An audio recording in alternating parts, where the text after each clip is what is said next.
तो आज हम आपको संधारित्रों का श्रेणी क्रम संयोजन पढ़ाएं। ठीक है, समांतर क्रम संयोजन हमने पिछले वीडियो में पढ़ाया था। आज मैं आपको संधारित्रों का श्रेणी क्रम संयोजन पढ़ाऊंगा। श्रेणी क्रम संयोजन क्या होता है? ठीक है, और श्रेणी क्रम संयोजन में संधारित्रों की तुल्य या परिणामी धारिता क्या होती है, उसके लिए फॉर्मूला ड्राइव करें। ठीक, संधारित्रों का श्रेणी क्रम संयोजन, श्रेणी क्रम संयोजन। ठीक है, तो मैं इसकी डेफिनेशन बाद में लिखवाऊंगा आपको। पहले संधारित्रों का श्रेणी क्रम संयोजन क्या होता है उसका चित्र बनाएंगे। मान लीजिए हमारा एक संधारित्र ये हुआ, दूसरा संधारित्र हो गया और तीसरा संधारित्र। इस संधारित्र की धारिता माना मैं C1, इसकी धारिता C2 और इसकी धारिता C। ये पहले संधारित्र की पहली प्लेट और पहले संधारित्र की दूसरी प्लेट। ये दूसरे संधारित्र की पहली प्लेट और ये दूसरे संधारित्र की दूसरी प्लेट। ये तीसरा संधारित्र है, उसकी पहली प्लेट और तीसरे संधारित्र की दूसरी प्लेट। तो इस संयोजन में पहले संधारित्र की दूसरी प्लेट को दूसरे संधारित्र की पहली प्लेट से जोड़ देते हैं। दूसरे संधारित्र की दूसरी प्लेट को तीसरे संधारित्र की पहली प्लेट से जोड़ देते हैं। इस तरह हम कई संधारित्र आपस में जोड़ देते हैं और संधारित्रों के इस प्रकार के संयोजन को ही संधारित्रों का श्रेणी क्रम संयोजन कहते हैं। ठीक है, इस प्लेट को हम यहां से क्या कर रहे हैं, ए बिंदु से आवेश दे रहे हैं। ठीक है, और इस वाली प्लेट का संबंध पृथ्वी से। जब यहां से आवेश देंगे तो ये प्लेट धन आवेशित हो जाएगी, जिससे प्रेरण के कारण ये प्लेट ऋण आवेशित हो जाएगी। धन आवेशित,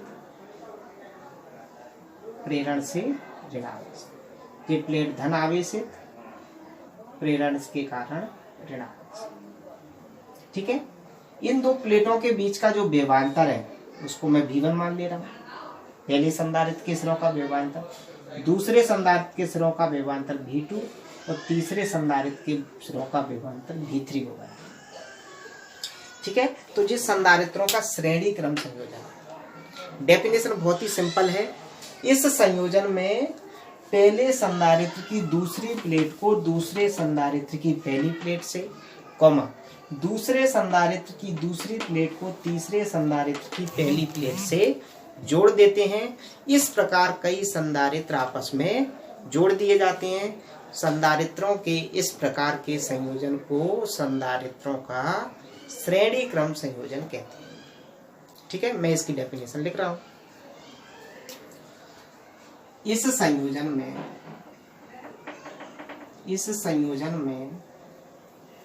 पहले संधारित्र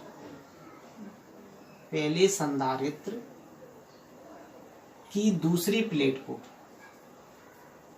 दूसरे संधारित्र की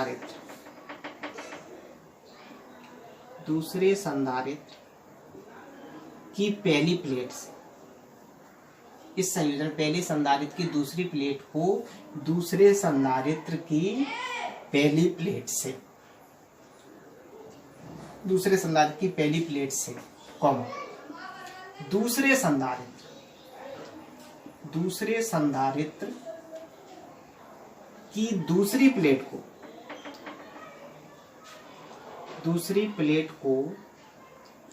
तीसरे संधारित्र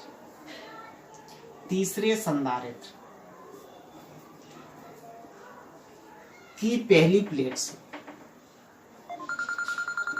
से जोड़ देते हैं। इस प्रकार कई संधारित्र आपस में जोड़ दिए जाते हैं।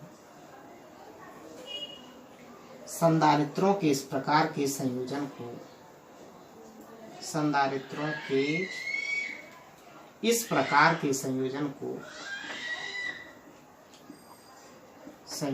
को श्रेणी क्रम संयोजन कहते हैं।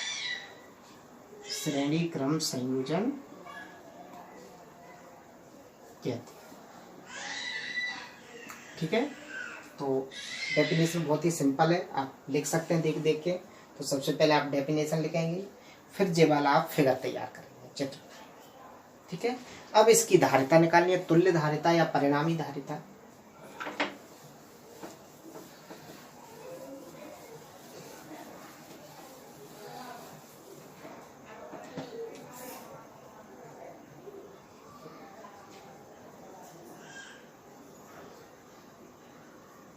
ठीक है, देखिए माना 3 संधारित्र जिनकी धारिताएं C1, C2, C3 है, श्रेणी क्रम में जोड़े गए।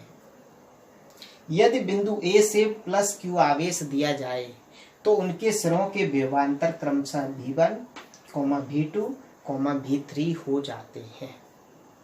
तब कुल विभवांतर पूरे संधारित्र पूरे कॉम्बिनेशन का कुल विभवांतर क्या हो जाएगा? V बराबर V1 plus V2 plus V3। ठीक है, चलिए माना 3 संधारित्र, हम 3 लेके चल रहे हैं अभी। माना 3 संधारित्र जिनकी धारिताएं क्रमशः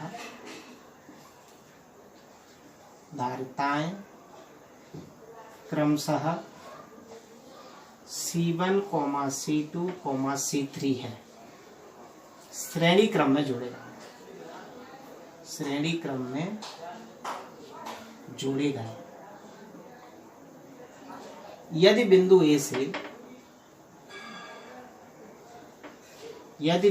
A से प्लस Q आवेश दिया जाए तो उनके सिरों के विभवांतर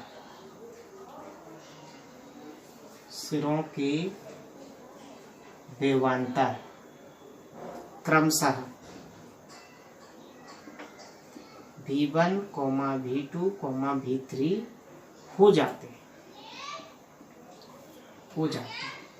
तब कुल विभवांतर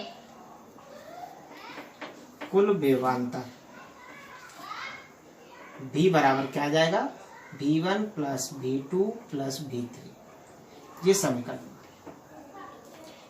ठीक है, अब क्या करेंगे? हम सभी संधारित्रों के अलग अलग विभवांतर ज्ञात करेंगे और फिर उन सभी विभवांतरों के मान इस समीकरण में रख देंगे, तो पूरे संधारित्र का कुल विभवांतर आ जाए। ठीक है, तो अब हम क्या करें? V1, V2, V3 के मान निकालें।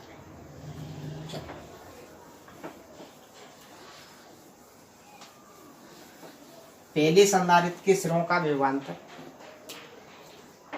पहले संधारित्र के सिरों पर विभवांतर।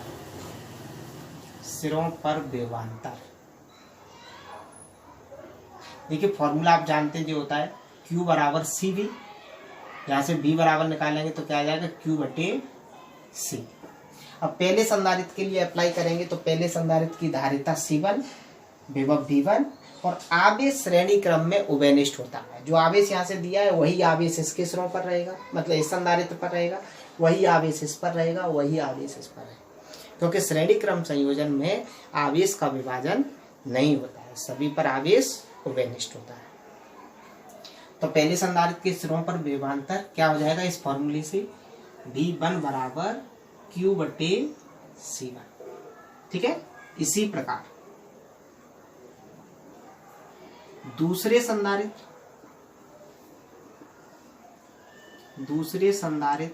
के सिरों पर विभवांतर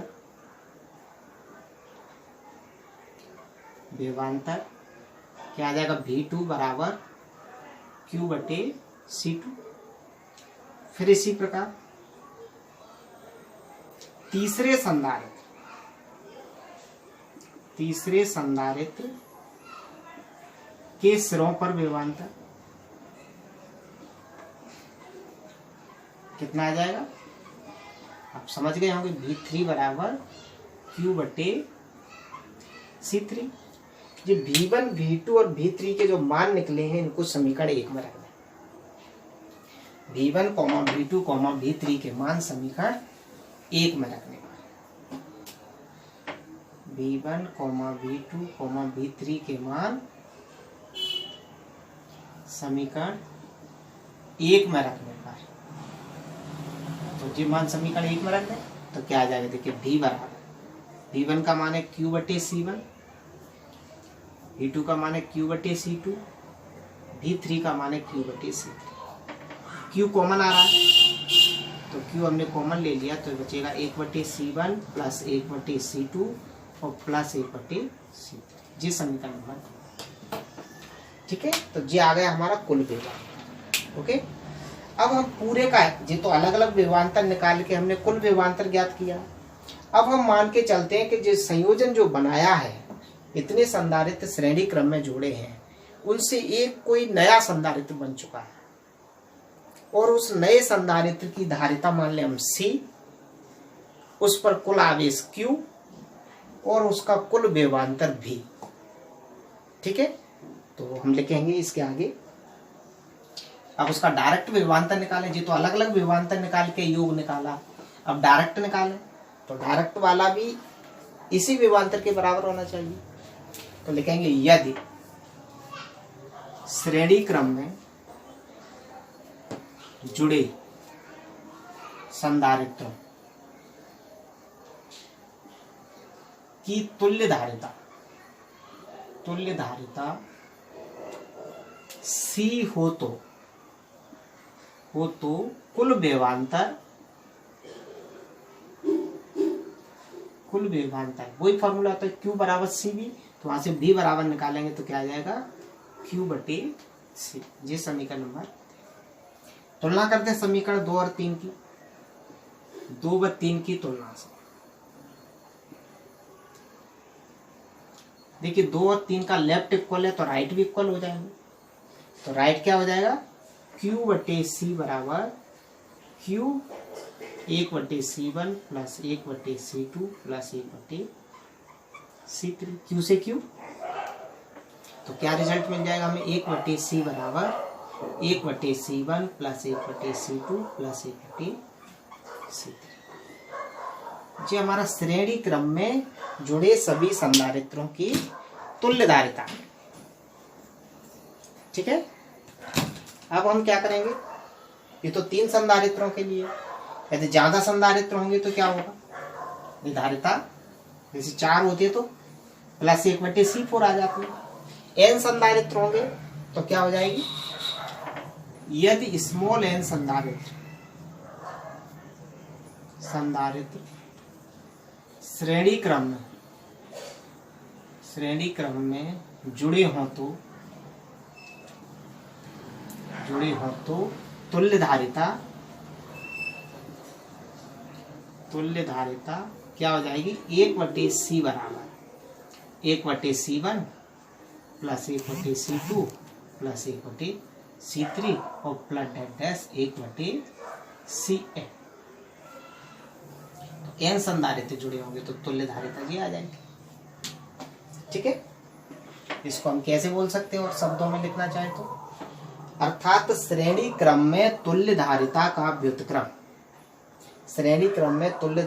व्युत्क्रम जुड़े प्रत्येक संधारित्र की धारिताओं के व्युत्क्रमों के योग के बराबर होती है। तो हमारा जिस श्रेणी क्रम संयोजन खत्म होता है। अब यहां से 2 नोट पॉइंट लिखने हैं।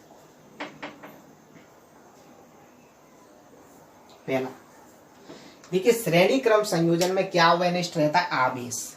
जितना आवेश इस संधारित्र पर था उतना ही इस पर, उतना ही इस पर। तो आवेश श्रेणी क्रम संयोजन में उभयनिष्ठ होता है। ठीक है, तो श्रेणी क्रम संयोजन में आवेश उभयनिष्ठ होता है।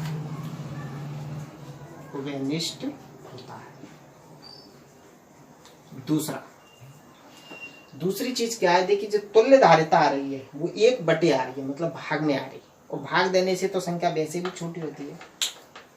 तो इसमें जो तुल्य धारिता C का मान आएगा वो प्रत्येक संधारित्र की धारिता से कम प्राप्त, मतलब C का जो मान है वो C1 से भी कम आएगा, C2 से भी कम आएगा, C3 से भी कम आएगा। मतलब जितने भी संधारित्र श्रेणी क्रम में जोड़े जाते हैं उसमें तुल्य धारिता जो प्राप्त होती है वो प्रत्येक संधारित्र की धारिता से कम प्राप्त होती है। तो हम लिखेंगे तुल्य धारिता का मान, तुल्य धारिता का मान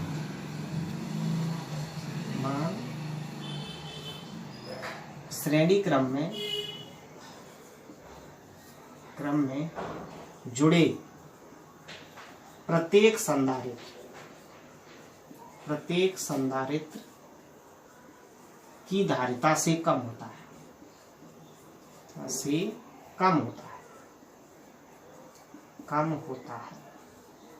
ठीक है, तो जब हमें विद्युत धारिता को घटाना है तो संधारित्रों को श्रेणी क्रम में जोड़ा जाता है, और जब विद्युत धारिता बढ़ानी होती है तो वो हमने पिछले वीडियो में बताया था कि समांतर क्रम में जोड़ा जाता है। ठीक है, यदि आपको जो समझ में आया है तो कमेंट करें, लाइक करें, शेयर करें और चैनल को सब्सक्राइब करें, जिससे अन्य विद्यार्थियों को भी इसका लाभ हो सके। ठीक है, क्योंकि कोविड-19 के कारण स्कूल में ऑफलाइन क्लास का होना संभव नहीं है, इसलिए इस ऑनलाइन प्लेटफॉर्म का उपयोग किया जा रहा है। Thank you.